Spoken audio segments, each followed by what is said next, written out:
Hello there. I am here for a private meeting with Prince Stolas. Right. This way, sir. His Majesty has been expecting you. Has he? Most definitely, sir.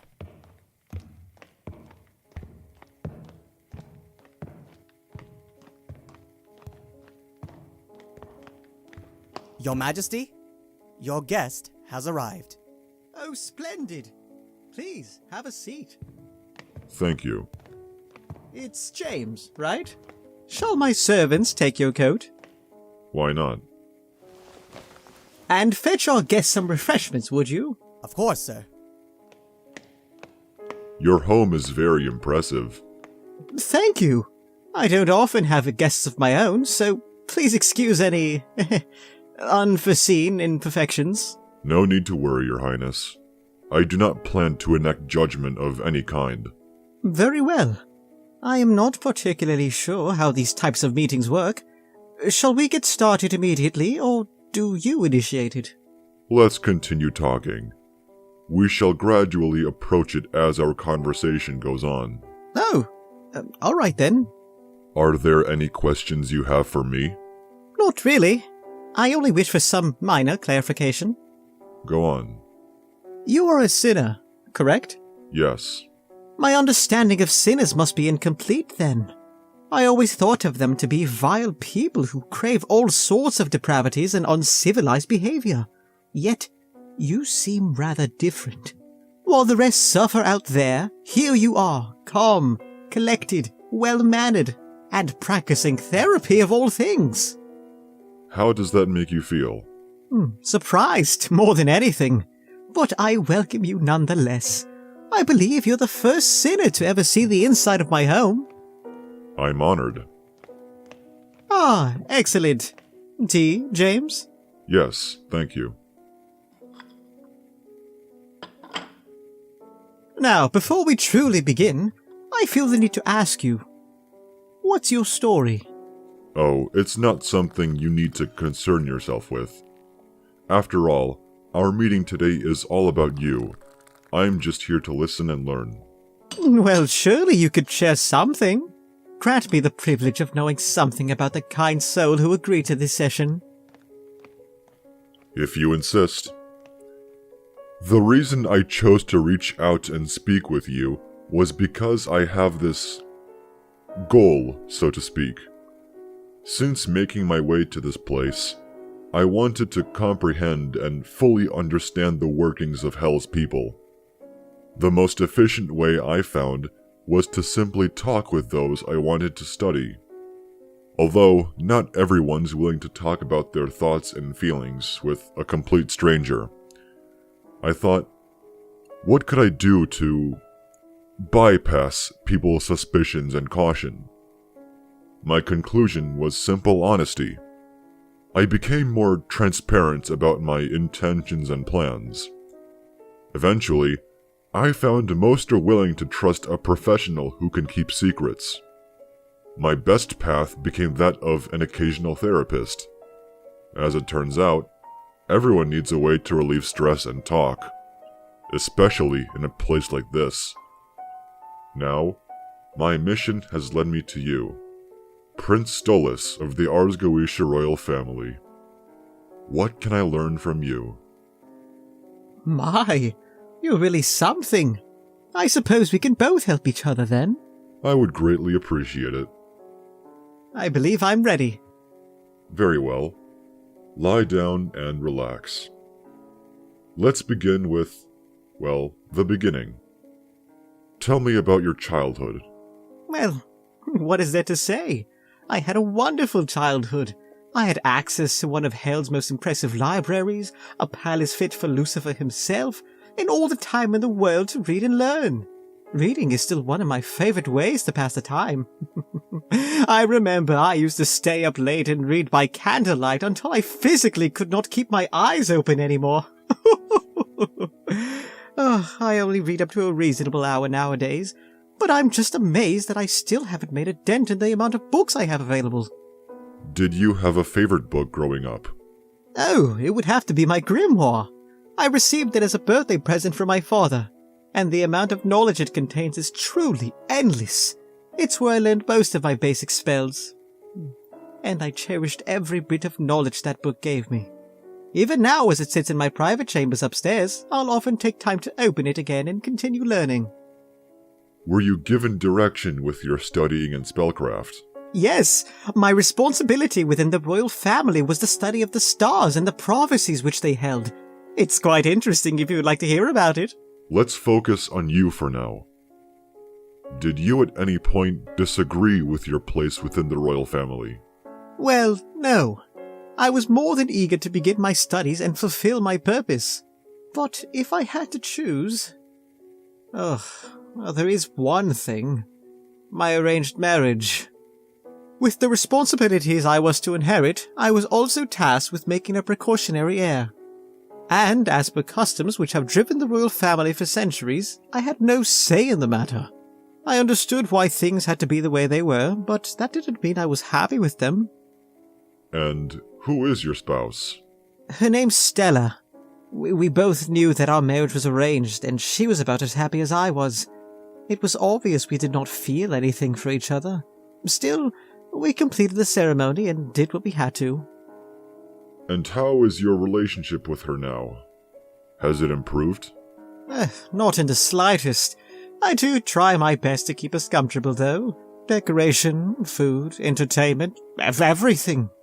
I'm hoping it could slowly begin to change things around for the better. And how does Stella treat you in return?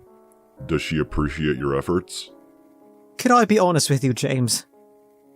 She's not grateful in the slightest. I've only seen her laugh or smile if it was at my expense.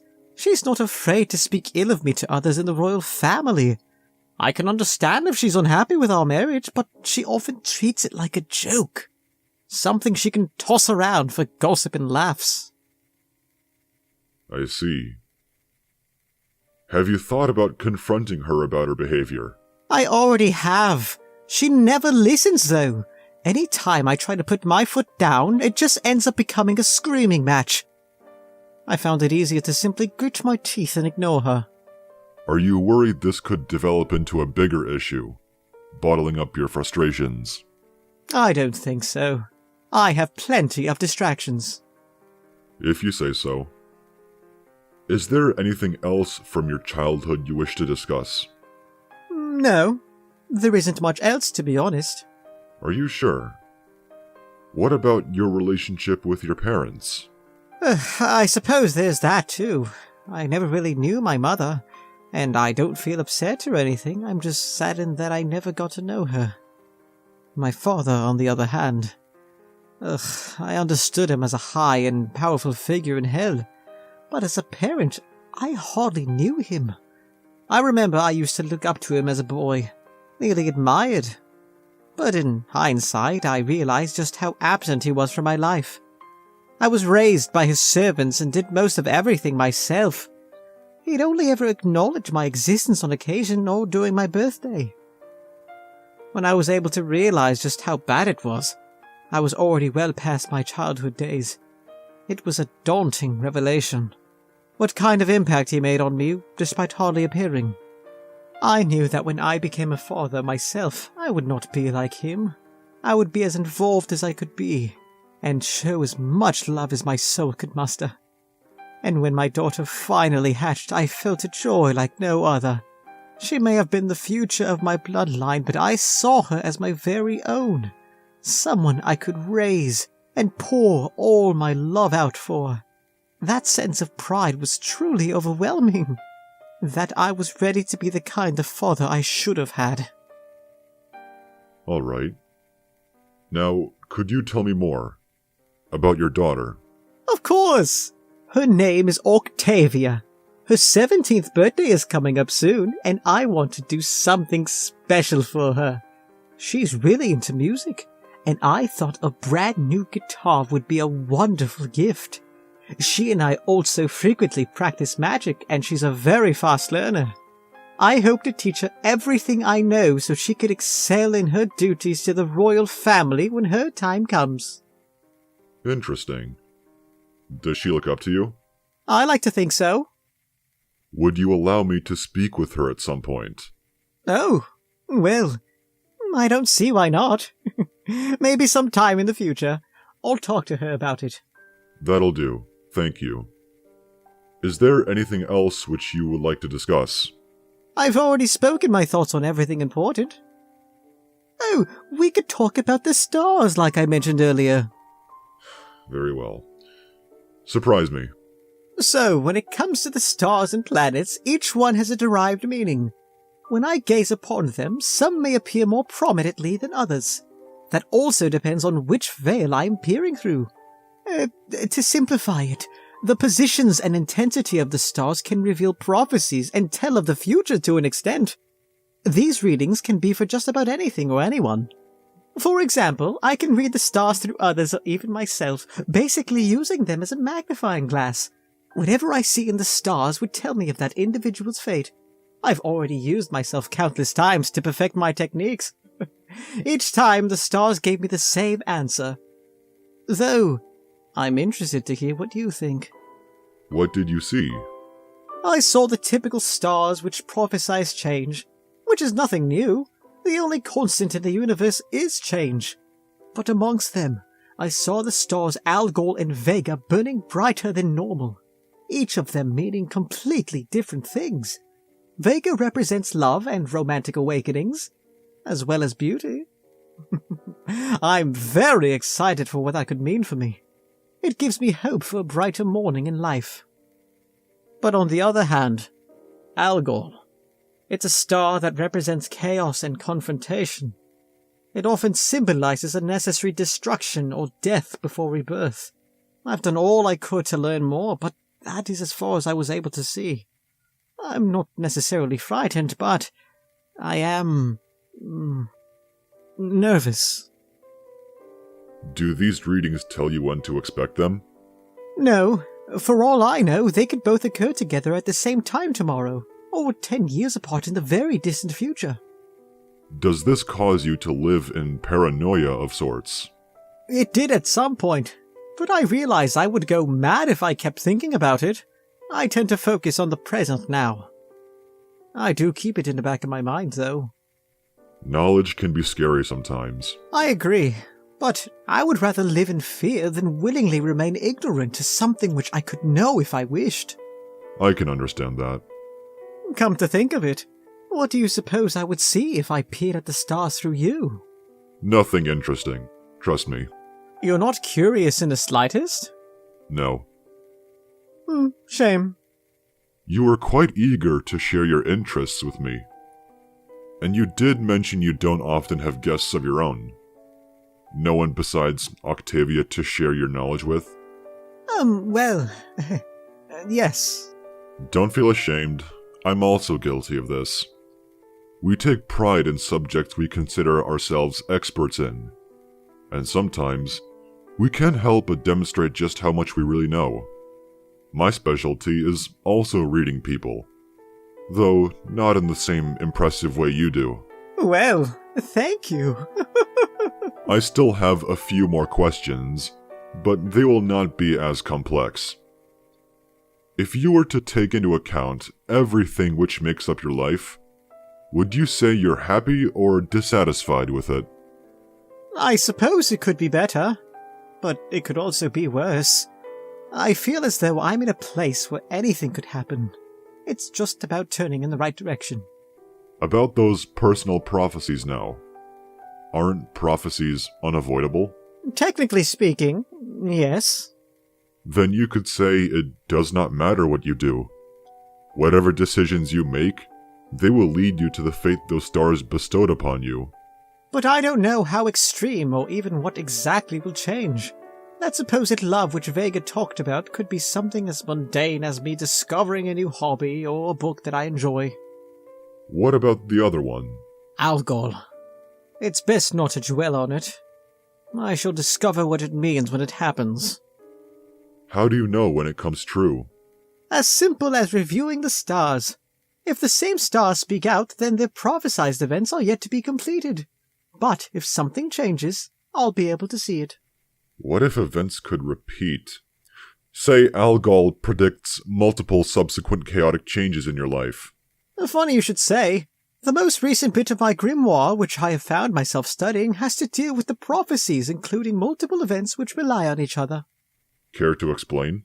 Absolutely. What in the...